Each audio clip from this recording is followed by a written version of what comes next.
માં ભગવતી જગદંબા કે જેમનો જ આ મંગલમય ઉત્સવ છે, જેમનો મંગલમય સાનિધ્ય અને 9 દિવસનો આ મંગલમય ઉત્સવ આજે દશેરાની સંધ્યાએ સંપન્ન થવા જઈ રહ્યો છે. આવું કહેવાય છે કે નવરાત્રિ એ માં ભગવતીની શક્તિની આરાધના કરવાનો મંગલમય ઉત્સવ હોય છે. ઉત્સવ કોને કહેવાય તો કે 1-2 દિવસનો નહીં, લાંબો ચાલે એને ઉત્સવ કહેવાય. તો આપણે માં ભગવતીના આ મંગલમય ઉત્સવ જેમના સાનિધ્યમાં જેમની માટે આપણે સૌ ભેગા થયા એવા માં ભગવતી જગદંબાની પધરામણી કરીશું. તો જગદંબાની પધરામણી માટેનો જે લાભ લીધો છે એ શ્રીમાન શ્રી પંકજભાઈ ઉદાણી પરિવાર.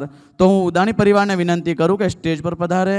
માં ભગવતીની અંબા માતાની પધરામણી થાય ત્યારે આપણે સૌ મનમાં ઓમ અંબા દેવી નમઃ, ઓમ અંબા દેવી નમઃ આ મંત્રનો જાપ કરતા કરતા આપણે આ મંગલમય પધરામણી કરીશું. જય ઘોષ.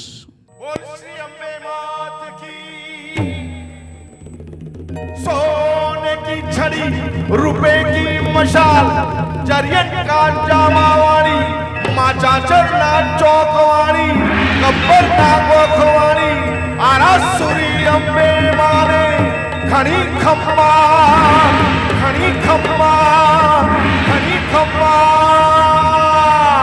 बोल मारी अम्बे बोल बोल मारी अम्बे बोल मारी अम्बे बोल मारी अम्बे जय जय अम्बे जय जय अम्बे जय जय अम्बे हे बोल मारी अम्बे हे बोल मारी अम्बे અંબે श्री अम्बे मात की જય.